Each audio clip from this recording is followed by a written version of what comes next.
Across the annals of history, palace walls have hidden some of the most chilling tales ever told. Stories where love soured into lethal ambition, and crowns became gilded cages for those who wore them. Royal marriages, often forged for power rather than passion, could quickly turn into battlefields where survival hung by a thread. When a queen or consort became inconvenient, threatening, or simply unwanted, their fate was often sealed with ruthless efficiency. In this video, we pull back the velvet curtains on 10 rulers whose hands are believed to be stained with their spouse's blood.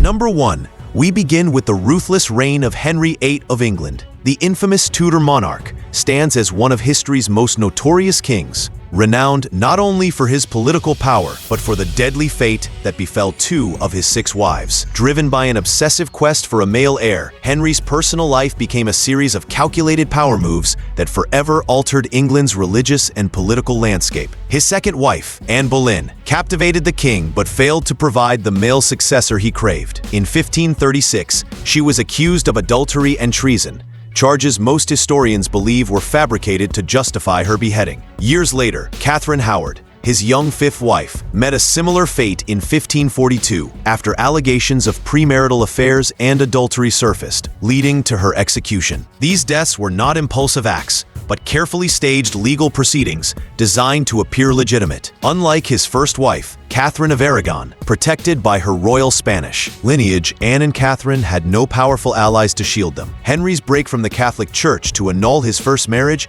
underscored his willingness to challenge centuries of tradition for his own ambitions. His treatment of these queens reveals a cold political calculation. Wives were expendable pawns in the greater game of dynastic succession. These acts of royal brutality serve as chilling reminders of how absolute power could manipulate legal systems to serve personal desires, leaving behind a legacy soaked in betrayal and blood. At number 2, we encounter the volatile wrath of Emperor Nero of Rome. The name Nero echoes through history as the embodiment of imperial cruelty, his reign colored by tales of extravagance, decadence, and sudden violence. Yet among his many dark legacies, the deaths of his wives stand out as haunting episodes of personal and political turmoil. His first wife, Octavia, was cast aside in 62 AD under dubious accusations and swiftly executed after their divorce. His second wife, the beautiful Poppaea Sabina, reportedly suffered a far more shocking end. Ancient historians like Suetonius,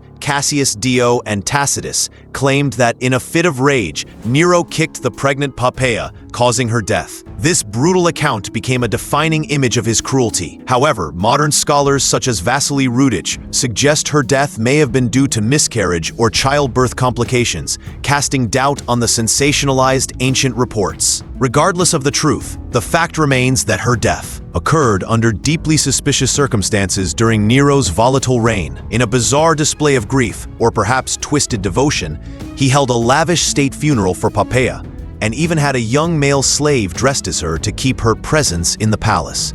Whether an impulsive act of violence or a tragedy later weaponized by hostile historians, the story of Nero and Poppaea reflects how personal relationships within the imperial court were fraught with danger, political intrigue, and fatal consequences. The blurred lines between fact and propaganda in this case also highlight how history's most infamous rulers can be trapped between reality and legend. Number 3. We delve into the tragic tale of Herod the Great of Judea. Herod the Great, remembered as both a visionary builder and a ruthless monarch, ruled Judea with a sharp political mind but an increasingly paranoid heart. His marriage to the Hasmonean princess Mariamne I was meant to unite his Idumean heritage with the Jewish royal bloodline, securing legitimacy for his reign. Yet this alliance ended in devastating betrayal. Influenced by the poisonous whispers of his sister Salome and Mariamne's own mother, Herod came to believe his beloved queen had been unfaithful. In 29 BC, he ordered her strangled, despite the absence of credible evidence. This single act of mistrust set off a chain of bloodshed. Herod went on to execute Mariamne's 2 sons, her brother, her grandfather, and her mother, eradicating nearly her entire family. While he reportedly loved Mariamne deeply, his insecurity and volatile temper proved stronger than his affection.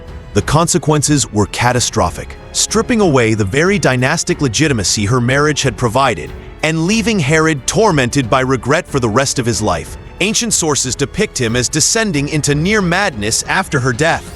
Consumed by guilt, yet incapable of undoing his actions. This story illustrates the deadly intersection of power, jealousy, and manipulation in royal courts, where even the most politically advantageous unions could spiral into tragedy.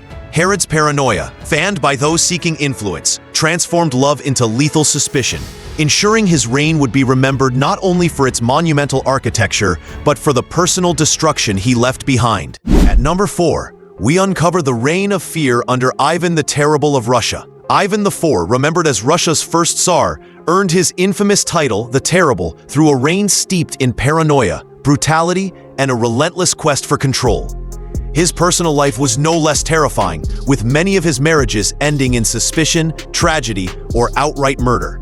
His first wife, Anastasia Romanova, died suddenly in 1560 at just 30 years old. Centuries later, chemical tests on her remains revealed abnormally high levels of mercury, suggesting poisoning. Whether deliberate or the result of primitive medical treatments remains debated. Her death shattered Ivan's already fragile psyche, plunging him deeper into tyranny. He accused the boyars of orchestrating her murder, unleashing a campaign of torture and executions without solid proof. His second wife, Maria Temrykovna, died under similar circumstances in 1569. Again, amid whispers of poison, folklore even accuses him of drowning his seventh wife, Maria Dolgorukaya, for alleged infidelity, though her existence remains disputed. Beyond his wives, Ivan's cruelty spilled into the royal family itself. He once kicked his pregnant daughter-in-law, causing a miscarriage, and famously killed his own son in a fit of rage. This chilling pattern of loss and violence suggests that life beside Ivan was perilous in the extreme. His court became a place where queens could vanish in a cloud of suspicion, and grief often translated into lethal vengeance. Ivan's response to Anastasia's death, executing nobles without evidence, reveals how grief fused with paranoia can fuel an endless cycle of terror, eroding both personal relationships and the stability of a kingdom. At number 5, we confront the dark legacy of Cambyses II of Persia. Cambyses II, son of the legendary Cyrus the Great, expanded the Persian Empire to its zenith by conquering Egypt in 525 BC. But ancient accounts paint his reign as a descent into madness and cruelty. According to the Greek historian Herodotus, Cambyses married 2 of his sisters, elevating the younger to queen consort. Yet, in a state of alleged insanity, he murdered her after she wept for their brother Smerdis, whom Cambyses had already killed, possibly to prevent any challenge to his throne. Herodotus portrays him as a sacrilegious tyrant, desecrating Egyptian religious customs and engaging in unhinged violence. However, modern historians argue that these accounts may be colored by bias, possibly stemming from Egyptian resentment of their Persian conqueror. Some suggest that his actions, including the elimination of Smerdis, were calculated moves to secure the succession rather than evidence of mental collapse. If true, the killing of his sister wife could have been both a personal act of rage and a political maneuver to remove a figure associated with a rival claim. This duality, madness versus strategy, makes Cambyses a complex figure in history. While Herodotus's dramatic narrative has endured, it remains possible that Cambyses' so-called insanity was exaggerated to tarnish his legacy. Whether driven by instability or cold calculation, the murder of his sister wife stands as one of the most disturbing episodes in Achaemenid history, embodying the peril of mixing dynastic marriages with the ruthless politics of succession. At number 6, we witness the brief and bloody rule of Ptolemy XI of Egypt. The Ptolemaic dynasty was notorious for incestuous unions and vicious palace intrigue, but few stories match the shocking brevity of Ptolemy XI's reign. In 80 BC, this young monarch, placed on the throne by the powerful Roman dictator Sulla, married his stepmother, the popular Queen Berenice III. She had ruled Egypt alone for several months after her father's death and enjoyed deep affection from the Alexandrian public. Just 19 days into their marriage, Ptolemy XI ordered her murder, a brazen move likely intended to eliminate a co-ruler he feared could outshine him. Confident in his Roman backing, he underestimated the fury this act would unleash. The Alexandrians, outraged at the killing of their beloved queen, rioted and dragged Ptolemy from the palace to the gymnasium, where they brutally executed him. This swift reversal of fortune highlights the precarious nature of royal authority when it collides. With public devotion, Ptolemy XI's decision may have seemed politically sound, removing a rival and consolidating power, but it was fatally blind to the strength of local loyalty. His fate is a stark reminder that even kings installed by the world's greatest powers could be undone in moments if they misjudged the will of the people. In killing Berenice, Ptolemy XI did not secure his throne. He sealed his doom, leaving behind a cautionary tale of arrogance, miscalculation, and the lethal consequences of underestimating popular outrage. At number 7, we step into the shadowy world of Emperor Tiberius of Rome. Tiberius, the second emperor of Rome and successor to Augustus, cultivated a reign defined by suspicion, political intrigue, and quiet ruthlessness. His private life was no less treacherous than his political career, with his second wife, Julia, meeting a fate that was both cruel and calculated. In 14 AD, Julia was in exile on the remote island of Pandateria after being accused of adultery years earlier, a scandal that humiliated Tiberius and stained his imperial image. Rather than a public execution, which could reignite gossip, Julia's end came through starvation, a slow and silent death that carried all the marks of deliberate imperial design.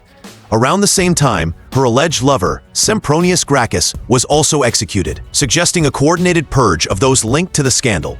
Starvation in exile allowed Tiberius to erase Julia without the spectacle of bloodshed, maintaining plausible deniability, while ensuring she could never threaten him again.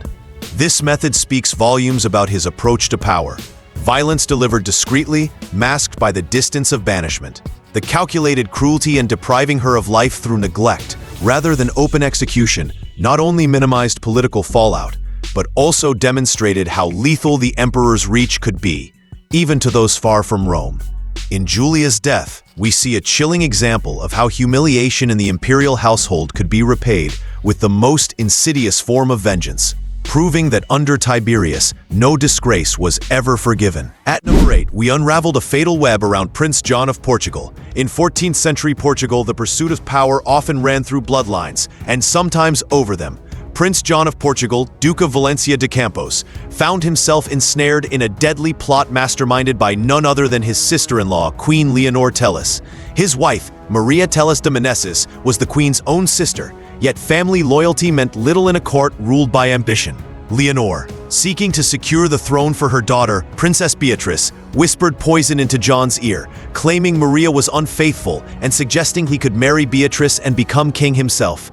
Enticed by the promise of the crown, John murdered Maria in 1379, but instead of rewarding him, Leonor publicly condemned his actions, cutting off any path to the throne and leaving him politically isolated. This episode reveals the dangerous potency of manipulation in medieval courts, where ambition could twist marriage into a trap and turn kinship into a weapon. Leonor's maneuver was a masterclass in political chess. She eliminated her sister without sullying her own hands, discredited John, and protected her own power as regent. For John, the lure of kingship blinded him to the deeper game being played, proving that in royal politics, the most dangerous enemy could be the one smiling at your table. At number 9, we enter the scandal-laden court of King Louis X of France.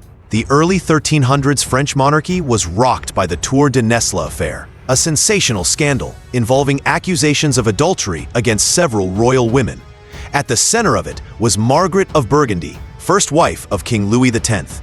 Convicted of infidelity, she was imprisoned in the grim fortress of Chateau Gaillard. In 1315, she died under circumstances that were suspiciously convenient for her husband. Some chroniclers claim she succumbed to illness. Others whispered she was strangled or left to freeze in her cell. What raises eyebrows is the timing. Louis remarried to Clementia of Hungary mere days after her death, without the benefit of a papal annulment, since the papacy was vacant at the time. Margaret's removal cleared the way for Louis to try again for a male heir, a priority of utmost political importance in the Capetian dynasty. While no official cause of death was recorded, the speed of his remarriage strongly suggests that her demise was orchestrated rather than accidental. In this case, the political necessity of producing a legitimate heir appears to have outweighed any moral hesitation, showing how queens who fell from grace could be quietly erased when their continued existence threatened dynastic stability. At number 10, we confront the darkest family drama of Emperor Constantine the Great. Constantine the Great, hailed as the first Christian emperor of Rome and a visionary leader, left behind a legacy of monumental achievements, but also a family tragedy that still haunts his reputation. In 326 AD, he ordered the executions of his eldest son, Crispus, and his wife, Empress Fausta, under circumstances shrouded in mystery. Ancient sources claim Fausta accused Crispus of attempting to seduce or assault her, prompting Constantine to have his son killed. When his mother Helena later revealed the accusation to be false, Constantine turned on Fausta, allegedly locking her in an overheated bath until she suffocated. Both were subjected to damnatio memoriae, their names and images erased from official records in an attempt to wipe away the scandal. Some historians believe this was not just a case of misplaced wrath, but also a political purge, removing potential rivals and securing succession for Constantine's younger sons. Whether born of personal betrayal, court intrigue, or calculated political strategy, the double execution demonstrates the lethal combination of absolute authority and impulsive judgment. By erasing their names, Constantine tried to control history itself, but the very act ensured that the story of Crispus and Fausta would endure as one of the most chilling episodes in Imperial Rome's annals. From the glittering courts of Europe to the shadowed palaces of the East, these tales prove one truth: power spares no one, not even those bound by vows. Queens and consorts became pawns in a deadly game, their lives sacrificed to secure thrones, silence threats, or feed insatiable ambition. Whether through poison, steel, or whispered orders, these rulers ensured that till death do us part was not a promise, but a plan. The shadows of their deeds still linger, leaving us to wonder how many more royal secrets remain buried in history's vaults. If you enjoyed uncovering these dark truths, don't forget to like, comment, and subscribe for more stories that pull back the curtain on history's most chilling mysteries. Thanks for watching.